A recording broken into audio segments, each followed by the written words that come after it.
എന്ന് പറയുന്ന വലിയൊരു ആവേശമാണ്. ബൈബിൾ എന്ന് വായിക്കാൻ തുടങ്ങിയോ അന്ന് തൊട്ട് വെറുതെ ഇതങ്ങ് ഉറക്കെ രണ്ടു വട്ടം അങ്ങ് വായിച്ചാൽ മതി. എനിക്കൊരു ഭയങ്കര ഒരു ആവേശം തരുന്ന ഒരു വാക്യമാണ്. എനിക്കോ നമ്മുടെ കർത്താവായ യേശു ക്രിസ്തുവിന്റെ ക്രൂശിലല്ലാതെ പ്രശംസിപ്പാൻ ഇടവരുത്. അവനാൽ ലോകം എനിക്ക്, ഞാൻ ലോകത്തിനും ക്രൂശിക്കപ്പെട്ടിരിക്കുന്നു എന്ന് പറയുന്നതായിട്ടുള്ള ഭാഗം.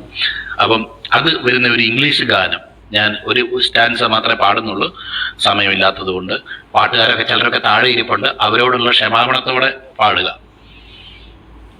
When I survey the wondrous cross on which the Prince of Glory died, my riches gain I count but loss, and pour contempt on all my pride. Forbid it, Lord, that I should boast, save in the death of Christ my God. All the vain things that charm me most, I sacrifice them to His blood. ദൈവനാമത്തിന് മഹത്വം ഉണ്ടാകട്ടെ. വചനത്തിന് മുമ്പാകെ നമ്മളായിരിക്കുന്നത് എത്രയും പെട്ടെന്ന് കാര്യങ്ങൾ പറയണം എന്നുള്ളൊരു ആഗ്രഹത്തോടെ ഞാനും ഈ വചനഭാഗത്തേക്ക് പ്രവേശിക്കാൻ ആഗ്രഹിക്കുന്നു. നമ്മൾ ഇന്നലെ പറഞ്ഞു വെച്ച ഒരു കാര്യം, ആരും ഈ ദൈവവചന ഭാഗം കേൾക്കുമ്പോൾ കൺഫ്യൂസ്ഡ് ആയിട്ട് പോകരുത് എന്ന് ഞാൻ ഒന്നുകൂടെ ഓർപ്പിക്കുകയാണ്. ന്യായപ്രമാണം മാറിപ്പോയെന്നോ ന്യായപ്രമാണം ഇല്ലെന്നോ വേണ്ടെന്നോ ഒന്നുമല്ല പറഞ്ഞേക്കുന്നത്. ഇന്നലെ നമ്മൾ തിമോത്തിയോസിന്ന് 1 തിമോത്തി അതിന്റെ 6-ാം വാക്യം നമ്മൾ ഇന്നലെ എടുത്ത് പ്രത്യേകം വായിക്കാനിടയായിട്ട്. അപ്പോൾ ഈ നമ്മൾ പറയുന്ന ആശയത്തിന്റെ ഉള്ളടക്കം ഇത്ര മാത്രമേ ഉള്ളൂ. എഴുതപ്പെട്ട ചില ലിഖിതമായിട്ടുള്ള ചില പ്രമാണങ്ങളെക്കാൾ ഉപരി ന്യായപ്രമാണ കർത്താവ് തന്നെ നമ്മുടെ ഹൃദയത്തിൽ നിന്ന് വസിക്കുകയും നമ്മളോട് സംസാരിക്കുകയും ചെയ്യുന്നു. ആ സമയത്ത് വീണ്ടും എഴുതപ്പെട്ട ആ പ്രമാണത്തിന്റെ ഓർമ്മകളിലേക്ക് പോകുന്നതിനേക്കാൾ ഉപരി ആ പ്രമാണ കർത്താവ് നമ്മുടെ ഹൃദയത്തിൽ നിന്ന് നമ്മളോട് സംസാരിക്കുന്ന ആ വാക്കുകളെ കേൾക്കാനും, പ്രമാണകർത്താവ് അത് ഹൃദയത്തോട് സംസാരിക്കുമ്പോൾ ഒരിക്കലും പ്രമാണത്തിന് കോൺട്രഡിക്റ്റ് ആയിട്ട് സംസാരിക്കത്തില്ല എന്നുള്ള സത്യം നമ്മൾ കഴിഞ്ഞ ദിവസങ്ങളിൽ ചിന്തിക്കാനായിട്ട് ഇടയായിട്ട് തീർന്നു. അപ്പോൾ ദൈവത്തിന്റെ ഫുൾനെസ്, ആ സർവസമ്പൂർണതയും ദേഹരൂപമായി വസിച്ചിരുന്ന കർത്താവ്, ആ കർത്താവിന്റെ സാന്നിധ്യം, അവനിൽ നമ്മളും സമ്പൂർണ്ണരായിരിക്കുന്നു എന്ന് വചനത്തിൽ നമ്മൾ കഴിഞ്ഞ ദിവസം കൊളോസ്യരിൽ നമ്മൾ വാക്യങ്ങൾ എടുത്തതുപോലെ അങ്ങനെ ഒരു നിറവിലേക്ക് കടന്നു വരാനായിട്ട് കർത്താവ് നമുക്ക് ഭാഗ്യം നൽകി എന്ന് ഓർത്ത് ഞാൻ ദൈവത്തെ സ്തുതിക്കുന്നു. എന്ന് മാത്രമല്ല, നമ്മൾ ദൈവത്തിന്റെ ശബ്ദം മതി എന്ന് നമ്മൾ പറയുമ്പോൾ നമുക്കറിയാമല്ലോ, പ്രത്യേകിച്ച് ന്യായപ്രമാണത്തിന്റെ വിഷയങ്ങൾ നമ്മൾ സംസാരിക്കുമ്പോൾ പൗലോസ് അത് ഇലാബറേറ്റ് എടുത്ത് പ്രമാണം എന്താണ്, അതിന്റെ നന്മ എന്താണ്, അതിന് നമ്മൾ എങ്ങനെയാണ് അതിന് വിധേയപ്പെടുന്നത് എന്നുള്ള കാര്യങ്ങളൊക്കെ പറയുമ്പോൾ അവിടെ പ്രധാനപ്പെട്ട ഒരു കണ്ടൻഷൻ ഉണ്ടായ, തർക്ക വിഷയമുണ്ടായ ഒരു വിഷയം എന്ന് പറയുന്നത്, രക്ഷിക്കപ്പെട്ട് ജാതീയ പശ്ചാത്തലത്തിൽ നിന്ന് മുന്നോട്ട് കടന്നു വന്ന ദൈവഭക്തന്മാര് വീണ്ടും പരിച്ഛേദന ഏൽക്കേണ്ടതുണ്ടോ, അതുപോലെ ചില യഹൂദന്മാരുടെ ആചാരങ്ങളും അനുഷ്ഠാനങ്ങളും വീണ്ടും ആചരിക്കേണ്ടതായിട്ടുണ്ടോ എന്നുള്ളതായിരുന്നു പ്രധാനപ്പെട്ട ഒരു തർക്ക വിഷയം എന്നുള്ളത്.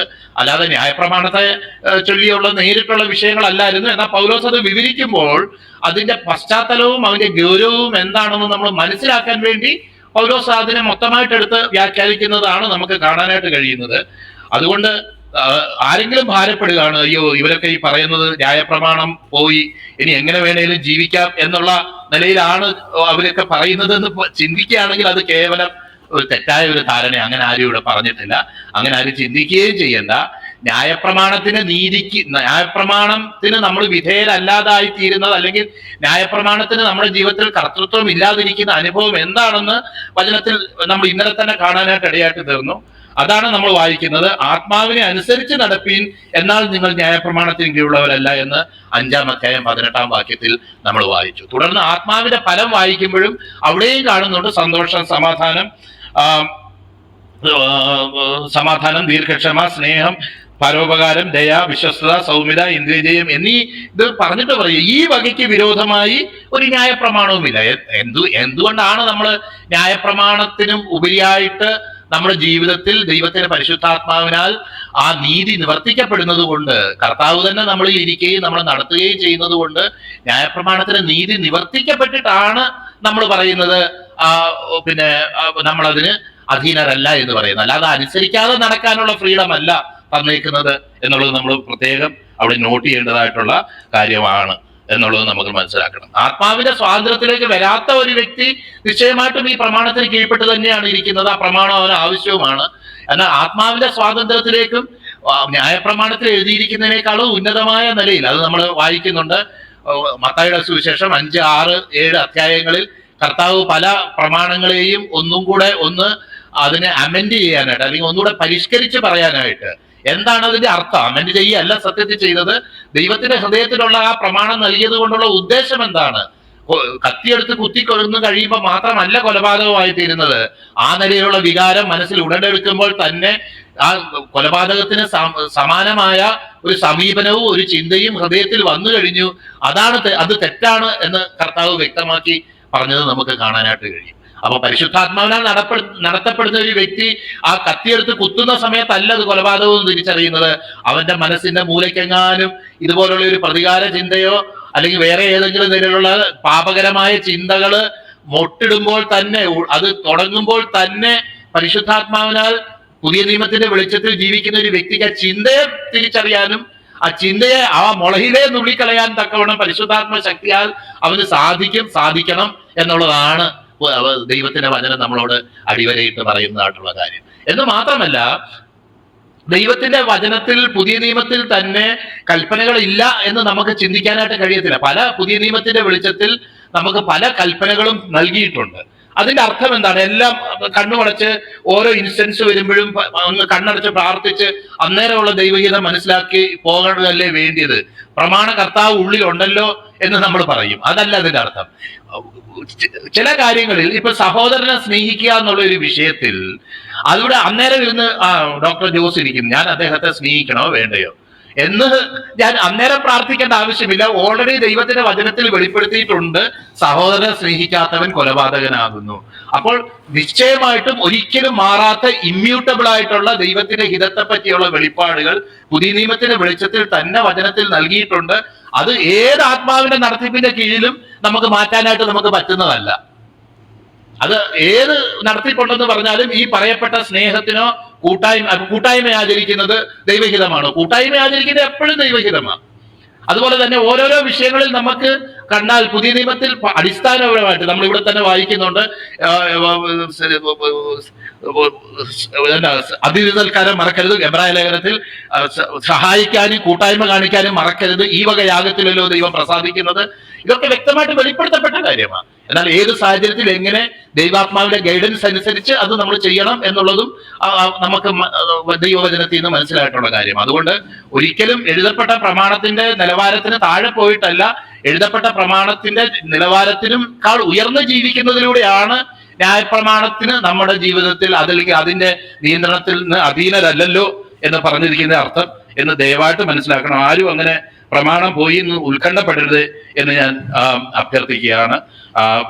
ഭാഗത്തേക്ക് കടന്നു വരാനാക്കി നമ്മൾ ഇന്നലെ കണ്ടു, ക്രിസ്തുയേശുവിനുള്ളവർ ശരീരത്തെ അതിന്റെ രാഗമോഹങ്ങളോടും കൂടെ ക്രൂശിച്ചിരിക്കുന്നു എന്ന് നമ്മൾ കാണാനായിട്ട് ഇടയാച്ചത്. അതുകൊണ്ട് ഈ ഭാഗത്ത് 6-ാം അധ്യായം പറയുമ്പോൾ ഈ തികഞ്ഞ ന്യായപ്രമാണത്തെക്കുറിച്ചും ക്രിസ്തുവിലുള്ള സ്വാതന്ത്ര്യത്തെക്കുറിച്ചും പുതിയ നിയമ ജീവിതത്തെക്കുറിച്ചും അതിന്റെ മെച്ചങ്ങളെക്കുറിച്ചും വളരെ വ്യക്തമായിട്ട് ഹൈലൈറ്റ് ചെയ്തതിന് ശേഷം അതിന്റെ പ്രായോഗിക വശത്തേക്കാണ് 6-ാം അധ്യായത്തിൽ കടന്നു വരുന്നത് എന്ന് നമുക്കറിയാമല്ലോ. ഈ നമ്മുടെ ലോകത്തിൽ ഞാനിവിടെ മനസ്സിലാക്കുന്നത് ഇവരെ അങ്ങനെ പറയുന്നതിന് കേവലം തിയറിറ്റിക്കലായിട്ട് ചില പരിച്ഛേദന ആചരിക്കണം എന്നുള്ള ഒരു വിഷയത്തിൽ മാത്രമല്ല, ഈ ഗലാത്യ വിശ്വാസികൾ ചിലര് സത്യം പറഞ്ഞാൽ ഇവരുടെ ഈ ദുരുപദേശത്തിൽ തെറ്റിപ്പോകാനും ചിലര് ചില പാപകരമായ അനുഭവങ്ങളിലേക്ക് പോകാനും ഇടയായി എന്ന് ഞാനങ്ങ് പ്രസ്യൂം ചെയ്യുക. അത് പ്രത്യേകിച്ച് അവിടെ തെളിവൊന്നുമില്ല.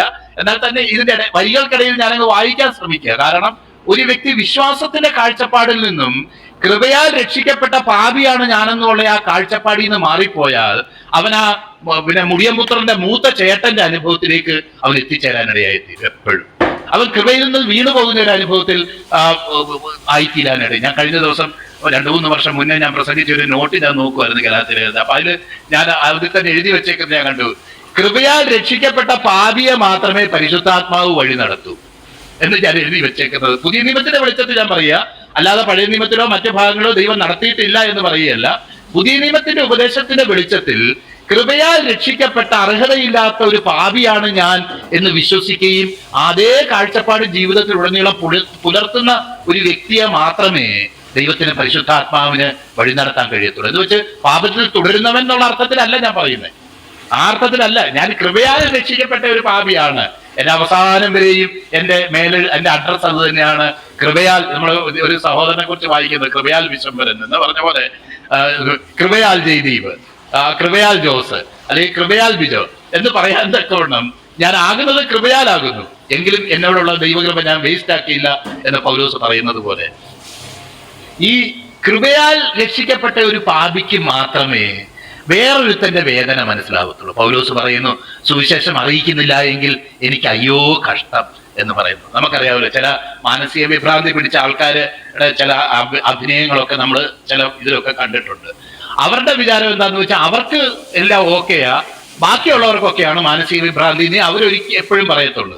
ചിലർ ഡോക്ടർമാരായിട്ടൊക്കെ അഭിനയിക്കുന്നത് നമ്മൾ കണ്ടിട്ടുണ്ട്. എന്ന് പറഞ്ഞതുപോലെ ഈ രക്ഷിക്കപ്പെട്ട ഒരു മാനസിക വിഭ്രാന്തിയുള്ള ഒരു മനുഷ്യന് വേറൊരു വിഭ്രാന്തിയുള്ള ഒരു മനുഷ്യന്റെ കാര്യങ്ങൾ കാണുമ്പോൾ അവനൊരു ചിരിക്കാനുള്ള ഒരു വകയായിട്ടേ പലപ്പോഴും തോന്നുള്ളൂ.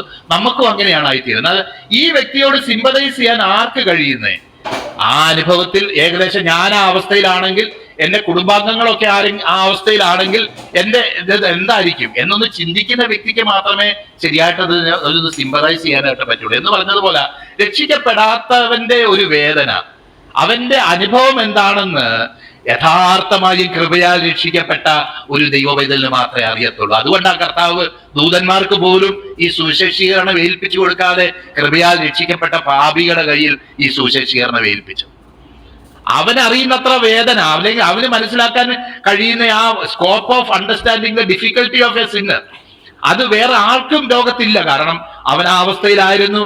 എന്നാൽ ഒന്നുമില്ലാതെ സാധു ക്ഷീണൻ കുരുടൻ എന്ന് പാടി അവന് എല്ലാം നൽകി കർത്താവ് നീതിവസ്ത്രം കൊടുത്ത് ദൈവം ഒരു സ്ഥാനത്തേക്ക് ആക്കുമ്പോൾ അവന്റെ ഹൃദയത്തിലാണ് ഈ ആത്മഭാരവും മറ്റുള്ളവരെ കുറിച്ചുള്ള കൺസേണും അധികമായിട്ടുണ്ടാവേണ്ടത്. പുതിയ നിയമത്തിന്റെ വെളിച്ചത്തിൽ ഈ ആത്മഭാരം എന്ന് പറഞ്ഞ പൗലോസ് നമ്മൾ കണ്ടു 9-ാം അധ്യായം റോമാലേഖനത്തിൽ, ഞാൻ ക്രിസ്തുവിനോട് വേർപെട്ട് ശാപഗ്രസ്തനാകാൻ ആഗ്രഹിക്കുമെന്നത് ഞാൻ അങ്ങനെ പോകുന്നതോടെ എന്തെങ്കിലും ഫലം ഉണ്ടായിരുന്നെങ്കിൽ അത് ഫലമില്ല എന്നുള്ളത് പൗലോസിനും അറിയാം. അപ്പോൾ ഇത് വലിയൊരു കൺസേൺ ആയിട്ട് ഈ ദിവസങ്ങളിൽ കർത്താവെ നിനക്കുള്ള ആ ആത്മാക്കളെ കുറിച്ചുള്ള ആ ഭാരവും ആ കാഴ്ചപ്പാടും എനിക്ക് തരികയും എന്ന് മാത്രമല്ല, കർത്താവ് നമ്മൾ പലപ്പോഴും ഒരുത്തന്റെ അപ്പിയറൻസ് കണ്ടും അവന്റെ വിദ്യാഭ്യാസം കണ്ടും അവന്റെ ചില ശ്രേഷ്ഠതകൾ കണ്ടും ഒക്കെയാണ് വിലയിടുന്നത്. കർത്താവ് പറഞ്ഞു, ഈ ചെറിയവരിൽ ഒരുത്തൻ നശിച്ചു പോകുന്നത് ദൈവത്തിന് ഇഷ്ടമുള്ള കാര്യമല്ല. നമുക്കറിയാം, പല വ്യക്തികളും ഒരുപക്ഷെ ജഡീയമായിട്ടുള്ളതോ ആ നിലകളിലൊക്കെയുള്ള ചില പാപങ്ങളിലോ തിന്മകളിലോ ഒക്കെ ആയിരിക്കും വീണു പോകുന്നത്. അപ്പൊ പലപ്പോഴും ഞാൻ ചിന്തിച്ചിട്ടുണ്ട്, അല്ല എന്റെ പ്രിയപ്പെട്ടവരാരെങ്കിലും അങ്ങനെ ഒരു അവസ്ഥയിലായാൽ ഞാൻ അവരോട് മാറി നിൽക്കുവോ? ഓഫ് കോഴ്സ് അവൻ ആ പാപത്തിൽ തുടരുന്നിടത്തോളം അവൻ ചെയ്യുന്ന കാര്യം ശരിയെന്ന് പറയാൻ കഴിയത്തില്ല. എന്നാൽ അവൻ ആ പാപത്തെ വിട്ട് ആഴമായി മാനസാന്തരപ്പെട്ട് കഴിയുമ്പോൾ ആദ്യം പോയി അവനെ റെസ്റ്റോർ ചെയ്യേണ്ടതും, അല്ലെങ്കിൽ അങ്ങനെ ഒരു മാനസാന്തരത്തിന്റെ അനുഭവത്തിലേക്ക് അവനെ നടത്താനായിട്ട് സാധ്യതയുണ്ടെങ്കിൽ അതിനാദ്യം പ്രാർത്ഥിക്കുകയും അതിനുവേണ്ടി കാലുകൾ വെക്കുകയും ചെയ്യേണ്ടത് ആത്മീയരായിട്ടുള്ള നമ്മൾ തന്നെ. എത്രയോ വചനങ്ങൾ അബ്രഹാം പാസ്റ്റർ പറഞ്ഞു. അതുപോലെ തന്നെ നമുക്കറിയാം, റോമാലേഖനം 15-ാം അധ്യായം വായിച്ചപ്പോൾ നമ്മൾ കണ്ടു, ആത്മീയരായ നിങ്ങൾ താങ്കളുടെ ചുമടുകളെ ചുമക്കുക അല്ല, നിങ്ങൾ ശക്തരായി ഇരുന്നിട്ട് അശക്തരുടെ ഭാരങ്ങളെ നിങ്ങൾ ചുമക്കുകയും നമ്മളിൽ തന്നെ പ്രസാദിക്കാതിരിക്കുകയും വേണം എന്ന് അവിടെ ഒരു വാക്യം നമ്മൾ വായിക്കുന്നുണ്ട്. നമ്മുടെ ആറ്റിറ്റ്യൂഡ് എന്തായിരിക്കണം എന്നുള്ളത് അവിടെ വ്യക്തമായിട്ട് പറയുന്നുണ്ട്. അത് വായിക്കുക. പിന്നെ എന്നാൽ ശക്തരായ നാം അശക്തരുടെ ബലഹീനതകളെ ചുമക്കുകയും തമ്മിൽ തന്നെ പ്രസാദിക്കാതിരിക്കുകയും വേണം എന്ന് പറഞ്ഞേക്കുക. അപ്പൊ ഈ ദിവസങ്ങളിൽ ഈ ചെറിയവരിൽ ഒരുത്തൻ നശിച്ചു പോകാനായിട്ട് കർത്താവ് ആഗ്രഹിക്കുന്നില്ലെങ്കിൽ നമ്മുടെ കൂട്ടത്തിൽ നിന്ന് ആരും നശിച്ചു പോകാൻ കഴിയും. നമുക്കറിയാമല്ലോ, ഒത്തിരി പേര് ലോകത്ത് രക്ഷിക്കപ്പെടുന്നുണ്ടെങ്കിലും ഇൻഫന്റ് മോർട്ടാലിറ്റി റേറ്റ് കൂടുതലുള്ള ഒരു രംഗമാ ഈ ക്രിസ്തീയ ശുചീകരണ ഫീൽഡ് എന്ന് പറയുന്നത്. പല വ്യക്തികളും മുന്നോട്ട് കടന്നു വരുന്നുണ്ടെങ്കിലും ആ ഡിസൈപ്പിൾഷിപ്പിലേക്ക്, യഥാർത്ഥ മെച്യൂരിറ്റിയിലേക്ക് എത്തുന്ന ആൾക്കാർ വളരെ കുറവാണ്. ഒന്നുകിൽ അവൻ ജഡത്തിന് ഇതായിട്ട് വീണു പോകും, അല്ലെങ്കിൽ വേറെ ഏതെങ്കിലും നിലവാരത്തിൽ വീണു പോകും, അല്ലെങ്കിൽ ഉപദേശ പെശകളിൽ പെട്ട് കൺഫ്യൂഷൻ അടിച്ചു പോകും. ക്രിസ്തു അവരുടെ ഹൃദയങ്ങളിൽ ഉരുവാകുവോളോ ആകുന്ന ഒരു അനുഭവത്തിലേക്ക് വരാതെ പലപ്പോഴും പല അനുഭവങ്ങളാൽ തകർന്നു പോകുന്നത് നമ്മൾ കണ്ടിട്ടുള്ളത്, നമുക്ക് വേദന ഉണ്ടാക്കിയിട്ടുള്ളത്. നമ്മൾക്ക് അറിയാവുന്നവരും വളരെ പ്രിയപ്പെട്ടവരും ഇന്ന് ആ കൃപയുടെ കാഴ്ചപ്പാടിൽ നിൽക്കാൻ കഴിയാതെ കൺഫ്യൂസ്ഡ് ആയിട്ട് പോയിട്ടുള്ളത് നമുക്കറിയാം. ഞാൻ ഇപ്പോഴും ഓർക്കുന്നുണ്ട്, എൻ്റെ ഒരു കുടുംബാംഗത്തിന്റെ ഒരു വിഷയത്തിന് വേണ്ടി, അത് പറഞ്ഞാൽ ചില വിഷമകരമായ ഒരു അനുഭവമാണ്. അത് അങ്ങനെ ഒരു അവസ്ഥയിൽ പോയി നിൽക്കാൻ രക്ഷിക്കപ്പെട്ടവരല്ല, പെടാത്തവർ പോലും ആഗ്രഹിക്കുകയില്ല. ഞാൻ ഇന്നാര ചേട്ടന അല്ലെങ്കിൽ അനിയന എന്നൊക്കെ പറഞ്ഞു പോയി നിൽക്കാറുണ്ട്. എന്നാൽ ആ ഒരു അനുഭവത്തിൽ എനിക്ക് അവോയ്ഡ് ചെയ്യാൻ പറ്റില്ല. കാരണം എൻ്റെ മകൻ ഒരു തെറ്റ് ചെയ്താൽ അവൻ എൻ്റെ മകനല്ലാന്ന് എനിക്ക് പറയാൻ പറ്റുമോ? അവൻ ചെയ്തതിന്റെ ആ ഒരു തെറ്റിന്റെ പരിണതഫലമായിട്ട് അല്ലെങ്കിൽ ആ സാഹചര്യത്തിൽ അവനോട് കൂടെ പോയി ആയിരിക്കാനായിട്ട് എനിക്കേ കഴിയത്തുള്ളൂ. ഞാൻ വിചാരിക്കും ഞാനൊരു സുവിശേഷകനാണ്, ഞാൻ എങ്ങനെ പോയി നിൽക്കും? ഞാൻ എൻ്റെ ബൈബിളും മാറത്തടുക്കി പിടിച്ചുകൊണ്ട് ഒരു അധികാരിയുടെ മുന്നിൽ ഇങ്ങനെ ഇവന് വേണ്ടി അല്ലെങ്കിൽ ഇവന് വേണ്ടി പറഞ്ഞുകൊണ്ട്, സാർ പ്ലീസ് ഒരു അവസരം കൂടെ എൻ്റെ ഇന്ന വ്യക്തിയെ കൊടുക്കുക സാർ പ്ലീസ്. അപ്പം ഞാൻ ഈ ബൈബിളും മാറത്ത് അടുക്കി പിടിച്ച് നിന്ന് ആ വ്യക്തിയോട് പറയുക. അപ്പൊ ചോദിക്കുന്ന കാര്യം എന്താ? മനുഷ്യർക്ക് ആർക്കും ഒരുപക്ഷെ ക്ഷമിക്കാൻ കഴിയാത്ത നിലയിലുള്ള ഒരു വിഷയത്തിന് വേണ്ടി ഇതാക്കുക. അങ്ങനെ കുറെ നേരം നിന്ന് കഴിഞ്ഞപ്പം ആ അധികാരി പറഞ്ഞ ആയിക്കോട്ടെ ഒരു അവസരം കൂടെ കൊടുക്കാം എന്ന് പറഞ്ഞിട്ട് എന്റെ കണ്ണീന്ന് ആ സമയത്ത് കണ്ണുനീര് വരുന്ന ഒരു അനുഭവത്തിലാണ് ഞാനായിരുന്നു. കാരണം എന്നിട്ട് വർഷങ്ങൾക്ക് ശേഷം എന്നോട് പറഞ്ഞു, നിങ്ങൾ ആ ബൈബിള് മാറത്തടുക്കി പിടിച്ചുകൊണ്ട് എനിക്ക് വേണ്ടി ആ വ്യക്തിയുടെ മുന്നിൽ നിൽക്കുന്ന കണ്ട് എന്റെ ഹൃദയം തകർന്നു പോയി എന്ന് എന്നോട് പറയാനിടയായിരുന്നു. ഒരുപക്ഷെ എന്റെ പേര് പോയി, അല്ലെങ്കിൽ എന്നെ കുറിച്ചുള്ള ധാരണ പോയി. ഇങ്ങനെയൊക്കെയുള്ള ആൾക്കാർക്ക് വേണ്ടി മിണ്ടാനാണോ ഈ പുള്ളി ബൈബിള് പിടിച്ചുകൊണ്ട് നടക്കുന്നത് എന്ന് എന്നെ കുറിച്ച് ചിന്തിക്കുന്നുണ്ടായിരിക്കാം. ഞാൻ അതിനെക്കുറിച്ച് കൺസേൺഡ് അല്ല എന്ന് പറയുന്നത്, നമ്മള് ഒരു വ്യക്തിയെ അവൻ അകപ്പെട്ടു പോയ തെറ്റ്, പ്രത്യേകിച്ച് ജഡീയ, ഇംഗ്ലീഷ് വായിക്കുമ്പോൾ നമുക്ക് കാണാൻ കഴിയും, ഒരു ജഡീയമായിട്ടുള്ള ഒരു നിലയിലുള്ള തെറ്റ് എന്നുള്ള നിലയിൽ അവിടെ കാണുന്നത്, brothers, if someone is caught in a sin, you who are spiritual should restore him gently. അപ്പോൾ ആ നിലയിലുള്ള തെറ്റുകളിൽ ഒരുത്തൻ അകപ്പെട്ടു പോയാൽ, ഞാൻ ജഡീയം എന്ന് ഉദ്ദേശിക്കുന്നത് ഞാൻ നേരത്തെ പറഞ്ഞത് പ്രസ്യൂം ചെയ്യുക. അപ്പം അവനെ സൗമ്യതയുടെ ആത്മാവിൽ അവനെ യഥാസ്ഥാനപ്പെടുത്തുമെന്ന് നമുക്കറിയാം. ഒരു തെറ്റിൽ വീണുപോയ ഒരു വ്യക്തിക്ക് പലപ്പോഴും മറ്റുള്ളവരെന്നെ കുറിച്ച് തെറ്റായി ചിന്തിക്കുമോ എന്നുള്ള ഒരു എക്സ്ട്രാ കെയറും, അതുപോലെ അഞ്ചയലത്തോടെ പോയാൽ ചിലപ്പോൾ ഫീൽ ചെയ്യും. ഇങ്ങനെയൊക്കെയുള്ള പല മാനസികാവസ്ഥയിൽ നമ്മളെ തന്നെ ഒന്ന് ആലോചിച്ച് നോക്കിയാൽ മതി. അപ്പൊ ആ ഒരു അവസ്ഥയിൽ ഇരിക്കുന്ന ഒരു വ്യക്തിയെ കുറിച്ച് ഉള്ള ഒരു കൺസേൺ എന്ന് പറയുമ്പോൾ, എന്നെ പരിചയമുള്ള പലരും പറയും, ആ പുള്ളിയുടെ അടുത്ത് അഞ്ചയിലത്ത് പോകാൻ പറ്റുകയില്ല, പുള്ളി മെഷീൻ ഗണ്ണുമായിട്ടിരിക്കുക, പുള്ളി ഇവിടെ. എന്നാൽ എന്നെ ക്ലോസ് ആയിട്ട് അറിയാവുന്നവരെ എനിക്കറിയാം, ഇതുപോലുള്ള പല സാഹചര്യങ്ങളിൽ പല സഹോദരങ്ങൾക്ക് വേണ്ടി നിൽക്കാനായിട്ട് ദൈവം കഴിഞ്ഞ കാലങ്ങളിൽ എനിക്ക് എന്റെ ജീവിതത്തിൽ ഇടയാക്കിയിട്ടുണ്ട്. എന്റെ പേരല്ല അവിടെ വിഷയം, പേര് പോകുന്നത് പൊയ്ക്കോട്ടെ, പേര് ദൈവം തരുന്നതാ. ആ ദൈവം തന്ന പേരാണെങ്കിൽ അവിടെ തന്നെ നിൽക്കും. ഒരു ഭാരവും ആ വിഷയത്തിൽ നമുക്ക് തോന്നേണ്ട ഒരു കാര്യമില്ല. എന്നാൽ എന്റെ സഹോദരനെ ഈ കർത്താവെ, ഞാൻ ഇങ്ങനെ ഒരു അവസ്ഥയിൽ പോയി അവന് വേണ്ടി നിൽക്കുമ്പോൾ അവൻ തിരിച്ചു വരുമെങ്കിൽ, അവന് വീണ്ടും ക്രിസ്തുവിൽ ഒരു ജീവിതം അവന് ലഭിക്കാൻ തക്കവണ്ണം അവൻ ആ വിശ്വാസത്തിലേക്ക് മടങ്ങി വരുന്നെങ്കിൽ, വീണുപോയ അവസ്ഥയിൽ നിന്ന് ക്രിസ്തുവിൽ അവനെ വീണ്ടും നിലനിർത്താൻ കഴിയുമെങ്കിൽ അതൊരു വലിയ കാര്യമാണ്.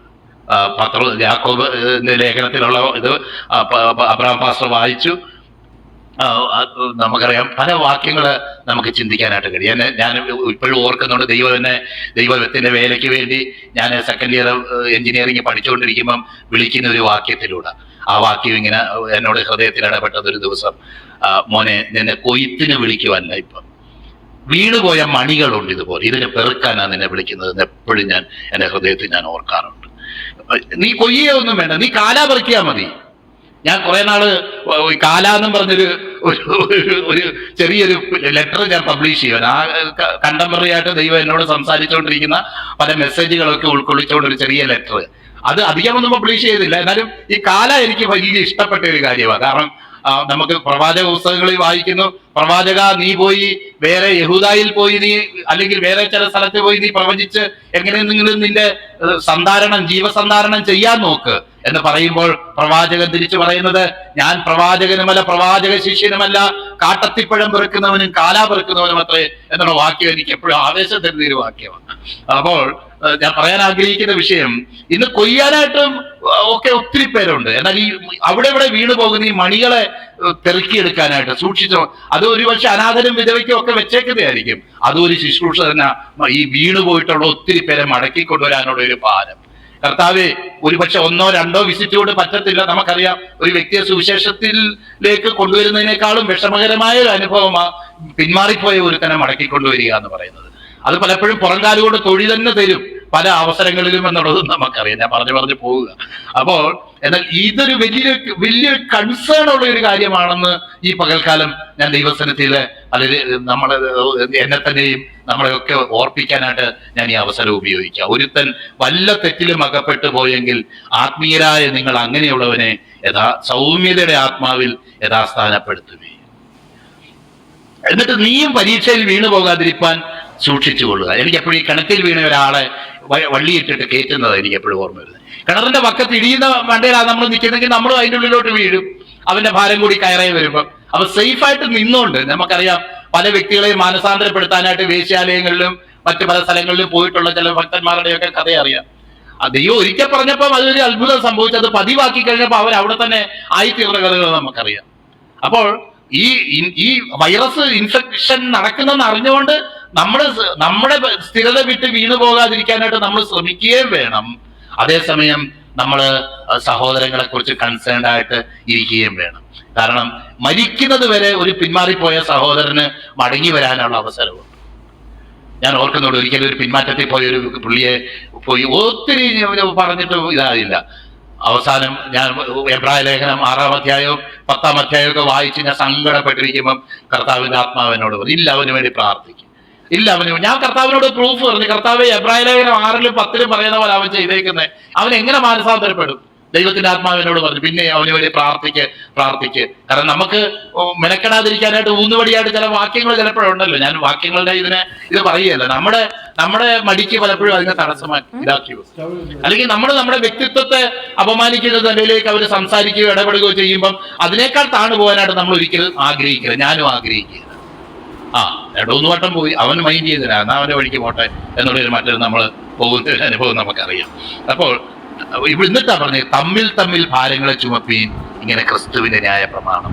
അത് ഒരു വ്യക്തിയെ പിന്മാറ്റത്തിൽ നിന്ന് കൊണ്ടുവരുന്നതിനോടുള്ള ബന്ധത്തിലും ആത്മീയമായിട്ട് ഒരു വ്യക്തിയെ നിലനിൽക്കാൻ സഹായിക്കുന്നതിനോടുള്ള ബന്ധത്തിലും അവൻ ആത്മീയമായിട്ട് നേരിട്ടുകൊണ്ടിരിക്കുന്ന ചില ഭാരമുള്ള ആത്മീയ വിഷയങ്ങളെ, അതിന്റെ ഭാരങ്ങളെ പ്രാർത്ഥനയിൽ പങ്കിടുന്നതുമായിട്ടാണ്. ഒരു ആത്മീയനായ ഒരു വ്യക്തിയാണെങ്കിൽ ഈ ശുശ്രൂഷ ഏറ്റവും അധികം നടക്കേണ്ടത് പ്രാർത്ഥനാ ജീവിതത്തിനാൽ. എനിക്കൊരു വ്യക്തിക്ക് വേണ്ടി ചെയ്യാൻ കഴിയുന്ന ഏറ്റവും വലിയ ഉപകാരം എന്താ? എനിക്ക് ഒരു വ്യക്തിക്ക് വേണ്ടി ചെയ്യാൻ കഴിയുന്ന ഏറ്റവും വലിയ ഉപകാരം ആ വ്യക്തിക്ക് വേണ്ടി ഭാരത്തോടെ കണ്ണുനീരോടെ പ്രാർത്ഥിക്കുക. എന്റെ കർത്താവേ, നിന്റെ മകനെ രക്ഷിക്കണമേ, അവന്റെ കുറവുകൾ കണക്കിടരുത്, നീ കർത്താവേ അവന്റെ വീഴ്ചകളെ കണക്കിടാതെ നീ അവനെ തിരിച്ചു കൊണ്ടുവരണമേ എന്ന് പ്രാർത്ഥിക്കുന്നതിലൂടെ നമ്മുടെ ഏറ്റവും വലിയ സ്നേഹം വെളിപ്പെടും. പ്രാർത്ഥന മാത്രം മതിയോ എന്ന് ഭാരപ്പെടേണ്ട. അങ്ങനെ ഭാരമായിട്ട് പ്രാർത്ഥിച്ചു കഴിയുമ്പം അതിലേക്കുള്ള വഴിയും കൂടെ കർത്താവ് തുറക്കും. ഡി ജോഷ സാറ് പണ്ടൊക്കെ പറയുന്ന ഒരു സ്ലോഗൻ ഞാൻ എപ്പോഴും ഓർക്കാറുണ്ട്. അതിങ്ങനെയാണ്, information leads to intercession and intercession leads to involvement. പല വചനം ഭാഗങ്ങളും നോക്കിയാൽ അറിയാം. നെഹമ്യാവ് കരഞ്ഞു ഇൻഫർമേഷൻ കിട്ടിയപ്പോൾ. അത് അദ്ദേഹത്തെ ഇന്റർസീഡ് ചെയ്യാനായിട്ട് പ്രേരിപ്പിച്ചു. അവസാനം അദ്ദേഹത്തെ അത് ഇൻവോൾവ് ചെയ്യാനായിട്ട് അതിടയാക്കി. ഇന്ന് ലോകത്ത് ഉള്ള പല സുവിശേഷ ഫീൽഡുകളും പല കാര്യങ്ങളെക്കുറിച്ചുള്ള ഇൻഫർമേഷൻ നമ്മുടെ പ്രാർത്ഥനയിലേക്ക് പ്രാർത്ഥനയിൽ മുട്ടുകുത്താൻ നമുക്ക് ഇടയാക്കുമെങ്കിൽ ഏതെങ്കിലും നിലയിൽ അതുമായിട്ട് ഇൻവോൾവ് ചെയ്യാനായിട്ട് ദൈവം ഒരു പക്ഷേ നമ്മുടെ ജീവിതത്തിൽ ഇടയാക്കി തീർക്കും എന്നുള്ളതിൽ ഒരു സംശയവുമില്ല. അപ്പോൾ തമ്മിൽ ഭാരങ്ങളെ ചുമപ്പിൻ, ഇങ്ങനെ ക്രിസ്തുവിന്റെ ന്യായപ്രമാണം നിവർത്തിപ്പീൻ എന്ന് എഴുതിയേക്കുക. നമുക്കറിയാമല്ലോ, പെട്ടെന്ന് നമുക്ക് തോന്നുമ്പോൾ രണ്ട് വാക്യങ്ങൾ സൂപ്പർഫിഷ്യലായിട്ട് നോക്കുമ്പോൾ എതിരാ പറഞ്ഞേക്കുന്നത് നമുക്ക് തോന്നും. ഒരിടത്ത് പറഞ്ഞേക്കുന്നു ഓരോരുത്തൻ താനാന്റെ പ്രവൃത്തി ശോധന ചെയ്യട്ടെ, എന്നാൽ അവൻ അന്യോന്യ ഭാരങ്ങളെ ചുമപ്പീനെന്ന് പറഞ്ഞേക്കുന്നു. താഴെ 5-ാം വാക്യത്തിൽ താന്താന്റെ ചുമട് ചുമക്കണമെന്നും പറഞ്ഞേക്കുന്നു. നമുക്കറിയാം രണ്ടാമത് പറഞ്ഞേക്കുന്ന കാര്യം എന്ന് പറയുന്നത് നമ്മുടെ പ്രവൃത്തിയെ ആക്ച്വലായിട്ട് നമ്മൾ ശോധന ചെയ്താൽ ഒരിക്കലും നമുക്ക് പ്രശംസിക്കാൻ ഇടയായി തീരത്തില്ല. അതിന്റെ കുറവുകളെ നമുക്ക് മനസ്സിലാകും. ഇപ്പൊ രാവിലെ സംസാരിക്കുന്നു, ഞാൻ ഇതിന്റെ റീപ്ലൈ ഒരുപക്ഷെ കേൾക്കും. അപ്പൊ എനിക്ക് റീപ്ലൈ കേൾക്കുമ്പോൾ എനിക്ക് മനസ്സിലാവുന്ന എന്താന്ന് വെച്ച് കഴിഞ്ഞാൽ ഇനി എവിടൊക്കെ ഇമ്പ്രൂവ് ചെയ്യണം, എവിടൊക്കെയാണ് ഞാൻ തെറ്റ് പറഞ്ഞത്, ആ പോയിന്റ് പറഞ്ഞത് ശരിയായില്ല എന്ന് ഞാൻ അതൊന്നുകൂടെ മനസ്സിലാക്കിയിട്ട് ഒരുപക്ഷെ നാളെ അതിനുവേണ്ടി ഞാൻ പരിശ്രമിക്കുന്നു. നമ്മുടെ കുറവുകൾ കണ്ടെത്താൻ ആണ്, അല്ലാതെ ഞാൻ എന്തോ വലിയ കാര്യം ചെയ്തു എന്ന് പറഞ്ഞതുപോലെ ചെയ്യാനല്ല ദൈവം നമ്മളെ വിളിച്ചേക്കുന്നത്. നമ്മുടെ ഓരോ ചെയ്യുന്ന കാര്യങ്ങളിലുള്ള കുറവുകൾ നോക്കിയാൽ നമുക്കതെടുത്ത് ഹൈലൈറ്റ് ചെയ്യാനും മറ്റുള്ളവരുടെ മുന്നിൽ ഏതാണ്ട് ചെയ്ത നിലയിൽ നമുക്കത് ഉയർത്തി കാണിക്കാനും ഒന്നും ഇടയാവത്തില്ല. എന്ന് മാത്രമല്ല, മറ്റുള്ളവരുടെ ഇതിനെയും കൂടെ അപ്രീഷിയേറ്റ് ചെയ്യാനായിട്ടുള്ള ഹൃദയവും കൂടെ ദൈവം നമുക്ക് തരും എന്നുള്ള കാര്യത്തിൽ ഒരു സംശയമില്ല. അപ്പൊ രണ്ട് കാര്യങ്ങൾ അവിടെ പറഞ്ഞിട്ട് നമുക്കറിയാം. വിതയ്ക്കുന്നതിന്റെ കൊയ്യുന്നതിന്റെ പ്രിൻസിപ്പിൾ ഓൾറെഡി പറഞ്ഞു കഴിഞ്ഞു. നമുക്കിതറിയാം, ആത്മീയമായിട്ട് നമ്മൾ ജീവിക്കുമ്പോൾ നമ്മുടെ ജഡത്തിൽ വിതയ്ക്കാതെ ആത്മാവിൽ വിതയ്ക്കാനുള്ള അവസരം എല്ലാ നിലയിലും, അത് സാമ്പത്തികമായിട്ടാകട്ടെ നമ്മുടെ വ്യക്തിത്വത്തിലുള്ള കാര്യമാണ് വിശേഷാൽ അവിടെ ഉദ്ദേശിക്കുന്നത്. നമുക്ക് ലഭിച്ച ഈ ഫ്രീഡം, നമുക്ക് ലഭിച്ച ഈ സ്വാതന്ത്ര്യം ജഡത്തിന് അവസരമാക്കിയാൽ ജഡത്തിൽ നിന്ന് നാശം കൊയ്യും. അത് ആത്മീയമായിട്ട് ഉയരാനും ആത്മീയമായിട്ട് ദൈവത്തെ സേവിക്കാനും സ്നേഹിക്കാനും ദൈവ മക്കളെ സ്നേഹിക്കാനും പരസ്പരം അന്യോന്യ ഭാരങ്ങളെ ചുമക്കാനുമായിട്ട് ഉപയോഗിക്കുന്നെങ്കിൽ, അത് ദൈവവചനത്തിനും ആത്മീയ കാര്യങ്ങൾക്കും വേണ്ടി നമ്മൾ കൂടുതൽ സമയം കണ്ടെത്തുന്നെങ്കിൽ അത് നിശ്ചയമായിട്ടും അത് ആത്മാവിൽ നിന്ന് നിത്യജീവനെ കൊയ്യുന്ന ഒരു അനുഭവത്തിലേക്ക് എത്തിച്ചേരുവാനായിട്ട് ഇടയായിത്തീരും. എന്നിട്ട് പറയുക, നന്മ ചെയ്യയിൽ നാം മടുത്തു പോകരുത്. നമുക്കറിയാമല്ലോ, ഇന്നത്തെ ലോക ജീവിതത്തിൽ മടുത്തു പോകുന്ന സാഹചര്യം. മടുക്കാനുള്ള കാരണം എന്താണെന്ന് വെച്ച് കഴിഞ്ഞാൽ കർത്താവ് തന്നെ പറഞ്ഞു, സ്നേഹം തണുത്തു പോകുന്നതുകൊണ്ട് അനേകരുടെ ഇത് തണുത്തു പോകും, അതിക്രമം വർദ്ധിക്കുന്നത് കൊണ്ട്. ദൈവസഭകളിൽ തന്നെ ദൈവ മക്കളെന്ന് പറയുന്നവരുടെ തന്നെ പല ആറ്റിറ്റ്യൂഡുകളും കാണുമ്പോൾ ഞാൻ മാത്രം എന്നാത്തിന് ഇങ്ങനെയൊക്കെ വലിയ കൊണ്ടുപിടിച്ച് നടക്കുന്നത് സ്വാഭാവികമായിട്ട് ചിന്തിക്കാനുള്ള സാധ്യതയുണ്ട്. അങ്ങനെയുള്ള ഒരു സാധ്യതയുള്ള ഒരു സ്ഥാനത്താണ്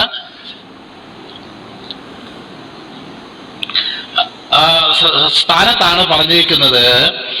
ഇവിടെ പറഞ്ഞേക്കുന്നത് നമ്മൾ തളർന്നു പോകരുത്, അങ്ങനെ അങ്ങോട്ടും ഇങ്ങോട്ടും നോക്കി തളർന്നു പോകരുത്. കർത്താവിനെ നോക്കി വചനം ധ്യാനിച്ച് നമ്മൾ ശക്തിപ്പെടുകയും കർത്താവ് ഉദ്ദേശിച്ച സമയം വരെ നമുക്ക് ഈ ലോകത്ത് അവസരം നൽകിയത് വരെ നമ്മൾ ഇതൊക്കെ ചെയ്യാൻ ബാധ്യസ്ഥരാണ് എന്ന് ദൈവത്തിന് വചനം പറഞ്ഞേക്കുന്നത്. എന്നിട്ട് പറയുക, നിങ്ങളെ ചിലര് പരിച്ഛേദന ഏൽക്കാൻ നിർബന്ധിക്കുന്നത്, പരിച്ഛേദന ഏറ്റു കഴിഞ്ഞാൽ അന്നത്തെ ആ സോഷ്യൽ സാഹചര്യത്തിൽ അവർക്കുണ്ടായിക്കൊണ്ടിരിക്കുന്ന ചില എതിർപ്പുകളും ചില ഉപദ്രവങ്ങളും ഒക്കെ വേണമെങ്കിൽ ഒഴിവാക്കാം. നീ പരിച്ഛേദന ഏറ്റാണോ, രക്ഷിക്കപ്പെട്ടതാണോ, രക്ഷിക്കപ്പെട്ടു, പരിച്ഛേദന ഏറ്റാ, അതെ പരിച്ഛേദന ഏറ്റാ, അവനാൻ വരെ കുഴപ്പമില്ല, നീ പോയിക്കോ എന്ന് പറയുന്ന ഒരു നിലയിൽ ഒരു ഡിസ്ക്രിമിനേഷൻ. കാരണം ഒരു സ്മോൾ സെറ്റ് ഓഫ് ആൾക്കാർ മാത്രമാണ്, വിശ്വാസത്തെ മാത്രം മതി, പരിച്ഛേദനയും യഹൂദ കർമ്മങ്ങളുടെയും ആവശ്യമില്ല എന്ന് പറഞ്ഞുകൊണ്ടിരുന്ന അനുഭവം. അല്ലെങ്കിൽ ചില കർമാചാരങ്ങളിലൂടെ അല്ല, പൂർണ്ണമായും വിശ്വാസത്തിൽ അധിഷ്ഠിതമായ ഒരു രക്ഷയുടെ അനുഭവത്തിലാണ് കടന്നു വന്നിരിക്കുന്നത്. അതിന് വേറെ യഹൂദ കർമ്മങ്ങളൊന്നും ആചരിക്കേണ്ട ആവശ്യമില്ല എന്ന് പറയുന്നത് കൊണ്ട് തീരുന്ന വിഷയമല്ല. അതിന്റെ പേരിൽ നമുക്കറിയാമല്ലോ, പൗലോസ് യെരൂശലേമിൽ ബന്ധിക്കപ്പെട്ടത്, പൗലോസിന് പോയ സ്ഥലങ്ങളിലൊക്കെ പ്രശ്നങ്ങൾ ഉണ്ടായതൊക്കെ ഈ ഒരു പ്രസംഗത്തിൽ ചെറിയൊരു അഡ്ജസ്റ്റ്മെന്റ് നടത്തിയിരുന്നെങ്കിൽ ഇതൊന്നും ഉണ്ടാവത്തില്ലായിരുന്നു. അപ്പോൾ പൗലോസ് പറയുക, എന്തിനു നിങ്ങളെ നിർബന്ധിക്കുന്നു? അവരുടെ ഉദ്ദേശം ഇത്രയേ ഉള്ളൂ. ആൾക്കാരൊക്കെ ഇങ്ങനെ പറഞ്ഞാൽ എതിർക്കും. ഇന്ന് നമ്മൾ ചിലർ സുവിശേഷം പറഞ്ഞിട്ട് ചില പ്രശ്നങ്ങൾ ഉണ്ടാകുമ്പോൾ ഞങ്ങളൊന്നും ഈ സുവിശേഷം പറയുന്നവരല്ല എന്ന് പറയുന്നത് എന്തൊരു ലജ്ജയാണെന്ന് ഞാൻ ആലോചിക്കുക. ഒരു ക്രിസ്ത്യാനിയായിട്ട് കണ്ടാലും ലോകാവസാനത്തോളം ഞാൻ നിങ്ങളോട് കൂടെയുണ്ട്, നിങ്ങൾ ആകയാൽ പുറപ്പെട്ട് പിതാവിന്റെയും പുത്രന്റെയും പരിശുദ്ധാത്മാവിന്റെയും നാമത്തിൽ സ്നാനം കഴിപ്പിച്ചും ഞാൻ നിങ്ങളോട് അരുളി ചെയ്തതൊക്കെ കൽപ്പിക്കാൻ തക്കവണ്ണം പ്രമാണിപ്പാൻ തക്കവണ്ണം കൽപ്പിച്ചുകൊണ്ട് സകലജാതികളെയും ശിഷ്യരാക്കിക്കൊള്ളുക എന്ന് പറഞ്ഞ കർത്താവിന്റെ ശിഷ്യന്മാര് പറയുക, ഞങ്ങൾ അങ്ങനെ സുവിശേഷം പറയുന്നവരല്ല, അതങ്ങനെ ഒരു സോക്കേട് ഞങ്ങൾക്കില്ല എന്ന് പറഞ്ഞാൽ നിങ്ങൾ ക്രിസ്ത്യാനി അല്ലാതെ ഈ പറയുന്നതിന്റെ അർത്ഥം. കാരണം കർത്താവ് പറഞ്ഞ അന്ത്യകൽപ്പന അനുസരിക്കാൻ നിങ്ങൾ ബാധ്യസ്ഥരല്ലെങ്കിൽ പിന്നെ ഏത് ക്രിസ്ത്യാനിയെ എന്ത് കാര്യമാണ് നിങ്ങൾ ഈ പറഞ്ഞുകൊണ്ടിരിക്കുന്നത്? നിങ്ങൾ ക്രിസ്ത്യാനി അല്ല എന്നാണ് നിങ്ങൾ സ്വയം പ്രഖ്യാപിക്കുന്നത്. അങ്ങനെയുള്ളവർക്ക് വേണ്ടിയിട്ടല്ല ഈ സുവിശേഷം. പിന്നെ പാരമ്പര്യമായിട്ട് ഏതോ ഒരു ഇതിൽ ജനിച്ച് വളർന്നു പോയി നിങ്ങളുടെ മനസ്സ് ഇന്നും അൺറിപ്പൻഡന്റ് ആയിട്ടും അതൊരു വീണ്ടും ജനിക്കാത്ത മനസ്സും ഒരു ജഡപ്രകാരമുള്ള മനസ്സും ആയതുകൊണ്ടാണ് നിങ്ങൾക്ക് ഒരിക്കലും ഞാൻ സുവിശേഷത്തിന്റെ ആളാണ് എന്ന് പറയാനായിട്ട് അഭിമാനം തോന്നാത്തത്. അതിൽ വലിയ അത്ഭുതമൊന്നുമില്ല. നിങ്ങൾ മനസ്സിലാക്കിയാൽ മതി, നിങ്ങൾ ഈ വീണ്ടും ജനനാനുഭവത്തിലും യേശു നിങ്ങളെ കുറിച്ച് എന്തോ ഉദ്ദേശിച്ചോ ആ അനുഭവത്തിൽ നിങ്ങൾ വന്നിട്ടില്ല. അതുകൊണ്ടാണ് നിങ്ങൾക്ക് ഈ ക്രൂശിനെ കുറിച്ച് ലജ്ജ തോന്നുന്നത് എന്ന് മനസ്സിലാക്കണം. അപ്പം ഉപദ്രവം ഒന്ന് ഇല്ലാതിരിക്കാൻ വേണ്ടി രഹസ്യത്തിലൊക്കെ പറയൂ. അവര് വന്നു അയ്യോ എന്തൊന്നും ആവശ്യമില്ല, പിന്നെ ഞാനങ്ങ് പരിച്ഛേദന ഏറ്റു, കാരണം ഈ ചൊറ വേണ്ടല്ലോ എന്ന് വെച്ചിട്ട് ഞാനങ്ങ് ഏറ്റതാണ് എന്ന് പറയുന്ന ഒരു നിലവാരം. അന്നേരം പൗലോസ്ലീഹ പറയുന്നത് എനിക്കോ ബാക്കി പലർക്കും ഇങ്ങനെ അഡ്ജസ്റ്റ്മെന്റ് ചെയ്യാം, പലർക്കും ഉപദ്രവവും ക്രൂശും അവോയ്ഡ് ചെയ്യാൻ വേണ്ടി ഇങ്ങനെയുള്ള ചില അഡ്ജസ്റ്റ്മെന്റ് സുവിശേഷങ്ങൾ ചെയ്യാം. എനിക്കോ നമ്മുടെ കർത്താവായ യേശു ക്രിസ്തുവിന്റെ ക്രൂശിലല്ലാതെ പ്രശംസിപ്പാൻ ഇടവരരുത്. അവനാ ലോകം എനിക്കും ഞാൻ ലോകത്തിനും ക്രൂശിക്കപ്പെട്ടിരിക്കുന്നു. ലോകം പറയുന്ന നിലയിലുള്ള ഒരു സുവിശേഷവും ആ മോഡലിലുള്ള ഒരു കാര്യവും പറയാനായിട്ട് എനിക്ക് കഴിയത്തില്ല. കാരണം എനിക്കും ലോകത്തിനും മധ്യത്തിൽ ഒരു കാര്യമുണ്ട്, അതാണ് യേശുവിന്റെ ക്രൂശ്. ഞാൻ അവനോടുകൂടെ ക്രൂശിക്കപ്പെട്ടിരിക്കുന്നു. എനിക്കോ കർത്താവിന്റെ ക്രൂശിലല്ലാതെ പ്രശംസിപ്പാൻ ഇടവരുത്. ഞാൻ ലോകത്തിലേക്ക് പോകാതിരിക്കാനും ലോകം എന്റെ അടുത്തേക്ക് വരാതിരിക്കാനും തക്കവണ്ണം ഞാൻ അവന്റെ ക്രൂശിലാണ് കിടക്കുന്നത്. ലോകാഭിപ്രായങ്ങൾക്ക് ഞാൻ ക്രൂശിക്കപ്പെട്ടവനാകുന്നു. അല്ലെങ്കിൽ അപ്ഡേറ്റ് ചെയ്ത് അവസരത്തിനും സാഹചര്യത്തിനും അനുസരിച്ച് ഉപയോഗിക്കുന്ന സുവിശേഷമല്ല ഞാൻ പ്രസംഗിക്കുന്നത്. കർത്താവ് എനിക്ക് വെളിപ്പാടിനാൽ പറഞ്ഞതെന്നും അപ്പോസ്തലന്മാരും അവരൊക്കെ അംഗീകരിച്ചതും ആയിട്ടുള്ള ആ ഒരു സുവിശേഷത്തിന്റെ അണുവിട ഒരു കുത്തോ കോമയോ ഞാൻ മാറ്റിയിട്ടില്ല. വിശ്വാസത്താൽ നാം ദൈവമക്കളായി തീരുന്നു. യേശുക്രിസ്തുവിന്റെ ക്രൂശിലെ മരണം മാത്രമാണ് അതിന് ആധാരം എന്നുള്ള സുവിശേഷത്തിന് ഞാൻ ഇതുവരെ മാറ്റം വരുത്തിയിട്ടില്ല. അതുകൊണ്ട് എനിക്ക് ഇതൊന്നും വേണ്ട, ചില കഷ്ടപ്പെട്ടാലും കുഴപ്പമില്ല. ഈ കർത്താവ് എനിക്ക് വെളിപ്പെടുത്തി തന്ന ഈ സുവിശേഷം മാത്രം പ്രസംഗിച്ചാൽ മതി. നമ്മൾ വേറൊരു വാക്യം നേരത്തെ കഴിഞ്ഞ ദിവസം കണ്ടു, അത് സ്നേഹത്താൽ വ്യാപരിക്കുന്ന വിശ്വാസം അത്രേ കാര്യം എന്നുള്ള 5-ാം അധ്യായം 6-ാം വാക്യത്തിലാണ് നമ്മൾ കണ്ടു. പരിച്ഛേദനയല്ല അഗ്രചരണവുമല്ല, സ്നേഹത്താൽ വ്യാപരിക്കുന്ന വിശ്വാസം അത്രേ കാര്യം. ഇവിടെ നമ്മൾ വായിക്കുന്നത് പരിച്ഛേദനയല്ല അഗ്രചരണവുമല്ല, പുതിയ സൃഷ്ടി അത്രേ കാര്യം. അബ്രഹാം പാസ്റ്റർ അതിനെ പറ്റി പറഞ്ഞു കഴിഞ്ഞു. അതിനെക്കുറിച്ച് ഞാൻ കൂടുതൽ ഇനിയിപ്പോൾ സംസാരിക്കാൻ ആഗ്രഹിക്കുന്നു. ഈ ദിവസങ്ങളിൽ കർത്താവിന്റെ സാക്ഷിയായിട്ട് നമുക്ക് ജീവിക്കാം, അവന്റെ നാമത്തെ മഹത്വപ്പെടുത്താം, അവന്റെ നാമത്തെ ഉയർത്താം. നമ്മുടെ ഭാരത്തോടെ നമ്മുടെ സഹോദരങ്ങളെ, വീണുപോയ സഹോദരങ്ങളെ എഴുന്നേൽക്കാൻ തക്കവണ്ണം അവർക്ക് വേണ്ടി പ്രാർത്ഥിക്കാം. സമയം കണ്ടെത്തി ഈ വീണുപോയ മണികളെ പെറുക്കിയെടുക്കാനായിട്ട്, കാലാപെറുക്കാനായിട്ട് നമുക്ക് പോകാം. ഒരുപക്ഷെ അപമാനകരമായിട്ട് തോന്നാം, ഒരുപക്ഷെ അവരോടുകൂടെ നമ്മളെ പരിഗണിക്കപ്പെടുന്നു എന്നുള്ള ചിന്ത നമ്മളെ അലട്ടിയേക്കാം. കുഴപ്പമില്ല. അത് നമ്മളെക്കുറിച്ച് ദൈവം ആഗ്രഹിക്കുന്ന ഒരു ശുശ്രൂഷയാണ്. അതിനായിട്ട് ഈ ദിവസങ്ങളിൽ ദൈവത്തിന്റെ ആത്മാവ് നമ്മളെ ബലപ്പെടുത്തട്ടെ എന്ന് പ്രാർത്ഥിച്ചുകൊണ്ട് ഞാൻ വാക്കുകൾ വിരമിക്കുന്നു.